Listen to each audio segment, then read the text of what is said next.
অনেকে অনেক ধরনের কসম কিন্তু দেয়। যেমন মরা কাঠের উপর ভাই বইসা আছি, বা এই আগুনটা ধইরা বলতেছি, বা আমার এই বাচ্চার মাথায় হাত রেখে বলতেছি। কেউ বিড়ি খায়, বুঝছেন? এবং করে বিড়ি টানে এই বিড়ির যে আগুন থাকে, এই আগুন ধইরা কয় কি, "ভাই এই বিড়ির আগুনের কসম দিয়া কইতেছি, আমি কিন্তু এই কাজটা করি নাই।" চিন্তা করেন, বিড়ির আগুন কিরকম ফাজিল তাইলে চিন্তা করেন যে এই বিড়ির আগুন কতটা দামি, কতটা মানে মূল্যবান জিনিস, এটার সে কসম দেয়া ফেলাইছে। আচ্ছা, কসম জিনিসটা কি সেটাই তো আমরা ঠিকভাবে বুঝি না। কসম হলো নিশ্চয়তা।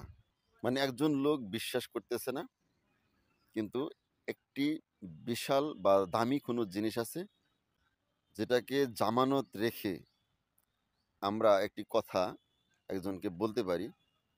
সেই জামানতের মূল্যায়নের উপর ভিত্তি করেই কিন্তু আমাদের সেই কথাটি সত্য কিংবা মিথ্যা যাচাই করা হয়। এটাই হচ্ছে কসম। আচ্ছা, আপনি যে মরা কাঠের উপর বসে আছেন, এই কসমটা দিলেন। এটা কি খুব দামি জিনিস? খুব মূল্যবান জিনিস? আগুন, তারপরে আমি মাটির উপর দাঁড়ায় আছি।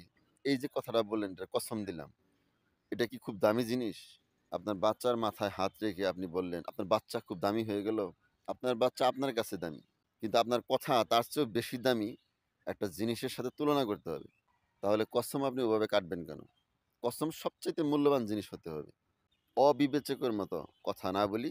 আমাদের যদি কসম দিতেই হয় তাহলে যেন সেটি সৃষ্টিকর্তাকে নিয়ে কসম দিই। এখানে আল্লাহ তাআলা নিজেই বলে দিয়েছেন যে, হে বান্দা, তোমরা যদি তোমাদের কোনো কথার বা কাজের নিশ্চয়তা দিতে চাও, সেক্ষেত্রে কসম হিসেবে আমার নামটি ব্যবহার করো।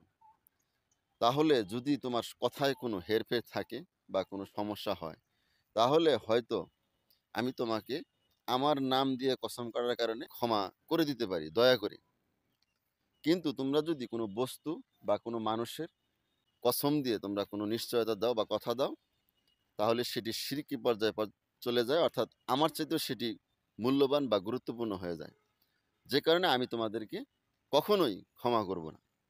অতএব আপনারা এই বিষয়টি অত্যন্ত গুরুত্ব সহকারে দেখবেন, এবং যাকে যেভাবে আপনি কসম দিবেন সেক্ষেত্রে অবশ্যই সৃষ্টিকর্তার নামে আপনি সর্বোচ্চ কসম দিতে পারেন। এর উপরে কোনো নিশ্চয়তা বা কসম হতে পারে না। আশা করি বিষয়টি বুঝতে পেরেছেন। ধন্যবাদ।